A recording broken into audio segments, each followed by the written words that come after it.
Nah, sampai mana cerita kita tadi? Lalu kemudian Nabi Muhammad SAW pindahlah ke kota Al-Madinah Al-Munawwarah. Berawalnya hijrah ini daripada hari Khamis. Masya Allah, tabarakallah. Kita masa membuat jadwal ini tak ada kita tengok hari Khamis semalam, hari ini hari Jumat. Dan memang hijrah ini berawal daripada hari Khamis. Pada hari Khamis berkumpullah semua kepala-kepala suku, kabilah-kabilah yang ada. Apa agenda mereka? Bagaimana membunuh Muhammad sallallahu alaihi wasallam. Bagaimana cara kita membunuh dia?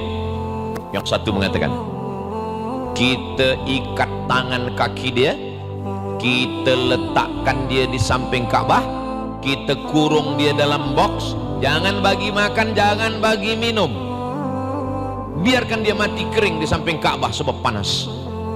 Yang satu tak bersetuju. Kata satu kepala suku, itu kita buat. Kata yang satu, saya tak bersetuju. Sebab apa? Sebab dia punya banyak pengikut. Nanti kalau pengikut-pengikut budak hamba sahaya yang kuat-kuat, budak-budak hitam dari Habasyah ini menengok tuan mereka disakiti, mereka nanti akan mengamuk, akan terjadi revolusi dan kita semua akan mati. Oke, ada idea lain? Yang satu mengatakan, kalau begitu kita hantar saja dia ke tempat yang jauh. Selepas kita hantar dia tempat jauh, kita tenang, kita selesa, tak ada lagi yang ganggu kita di kota Makkah. Ini pun tak boleh, sebab dia bercakap mulutnya manis. Orang semua nanti akan ikut dia. Bila dia pergi ke suatu tempat yang jauh, nanti di sana dia akan banyak pengikut, nanti dia akan balik ke Makkah, dia akan bunuh kita semua. Macam mana? Ada satu, ada idea. Saya ada idea. Macam mana? Nanti malam, tengah malam, kita masukkan seorang belia pemuda, dia bawa satu pedang, dia pancung kepala Muhammad sallallahu alaihi wasallam. Senang saja. Saya pun tak bersetuju, kata pengetua. Kenapa? Karena Muhammad ini bukan orang kecil. Muhammad anak Abdullah, Abdullah anak Abdul Muttalib, Abdul Muttalib anak Hashim, Hashim anak Abdi Manaf, Abdi Manaf anak Qusay, Qusay keturunan Adnan, Adnan keturunan Ismail, Ismail anak Ibrahim alaihissalam. Mereka ni bangsawan. Kalau di kampung saya namanya bangsawan. Bangsawan itu bangsa yang hidup di awan. Tinggi. Dia ni bukan orang biasa.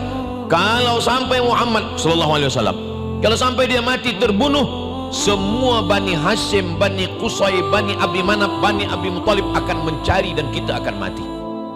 Lalu kemudian mereka pun lama terdiam. Macam mana cara membunuh? Oh, saya ada idea. Macam mana? Suku kita semua berapa? 14. Jangan seorang yang bunuh. Kalau seorang yang bunuh nanti dia akan dicari. Lalu macam mana? Setiap suku kirim belia yang paling kuat tenaganya dan paling panjang pedang. Satu suku, dua suku, tiga kabilah, kabilah semua 14 orang, nanti dia akan pancung kepala Muhammad sekali pancung. Dan kalau beramai-ramai yang buat salah, siapa yang nak ditangkap? Betul juga. Siapa yang punya idea ini? Namanya Abu Jahal. Abu bapa, Jahal bodoh. Abu Jahal bapa bodoh. Kenapa idea dia elok? Kalau untuk yang baik dia bodoh, tapi kalau untuk yang jahat dia smart. Nah, jadi kalau ada kawan kita, jiran kita, sahabat kita, bila kita tanya macam mana kita nak selesaikan masjid ni, dia bodoh. Tapi bila kita tanya macam mana kita nak buat maksiat, dia smart. Nah, ini namanya Abu Jahal. Macam mana kita nak bunuh Muhammad? Ayo kita buat ini. Bila kita buat? Dalam masa yang secepat-cepatnya, malam nanti, hari Khamis malam Jumat.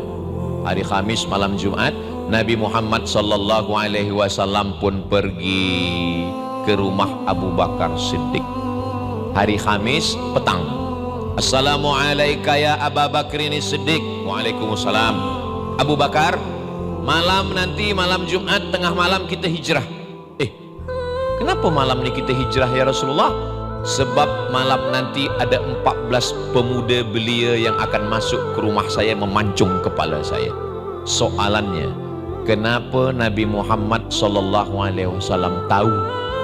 Siapa yang bagi tahu mereka meeting pagi tadi? Itulah maka tadi pengacara kita bagi tahu semua handphone tolong off. Itulah sebab ada handphone ni yang boleh record. Rupanya masa berkumpul tadi semua berita itu sampai kepada Nabi Muhammad SAW. Yang membawanya siapa? Jibril alaihi salam. Kata malaikat Jibril, nanti malam ada 14 pemuda yang akan memancung kepala engkau, maka pergilah engkau. Maka malam itu Nabi pun keluar. Ketika mereka sedang berada di muka di hadapan rumah Nabi, mereka akan masuk, Nabi pun keluar. Itulah yang diceritakan dalam surat Yasin. Wa ja'alna min baini aydihim saddan wa min khalfihim saddan fa aghshaynahum fahum la yubsirun. Wa ja'alna min baini aydihim sadda. Kami jadikan di hadapan mereka ada dinding yang tinggi. Wa ja'alna min baini aydihim sadda, tinggi. Wa min khalfihim sadda, ada lagi dinding yang tinggi. Fa aghshaynahum, kami tutup mata mereka.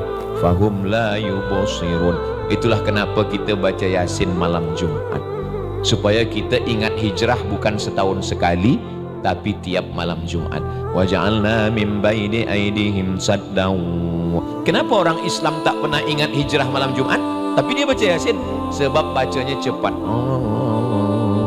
Ja'un. Tak ada perenungan. Mestinya kita ingat, meleleh air mata kita tentang Nabi keluar rumah. Semua pemuda tu terpukau, terbodoh, terbuta, tertidur, tak nampak Nabi keluar. Nabi pun keluar. Selepas Nabi keluar baru mereka tersedar. Hah? Mana dia? Ini ayat cerita tentang hijrah. Jangan ayat ini dipakai untuk yang lain-lain. Sebab banyak juga orang lain gunakan ayat ini dia pakai motosikal, dia tengok ada polis di depan, dia tak ada guna helmet. Wa ja'alna min baini aydihim saddan wa min khalfihim saddan fa aghshaynahum fahum la yubsirun. Kata polis, saya hafal juga ayat itu. Kita sama-sama baca Yasin. Saya pun dengar juga tazkirah Ustaz Somad. Tapi kalau saya tengok masa tazkirah di Hotel Rizkun awak tak ada, saya tonton streaming, kata dia. Maksudnya bahwa ayat-ayat itu jangan salah guna. Ini kadang banyak lelaki balik malam lambat pukul 12 supaya istri tak tahu. Wa ja'alna min baini aydihim saddan wa min khalfihim saddan fa aghshaynahum fahum la yubsirun. Dia hidupkan lampu. Welcome, kata dia.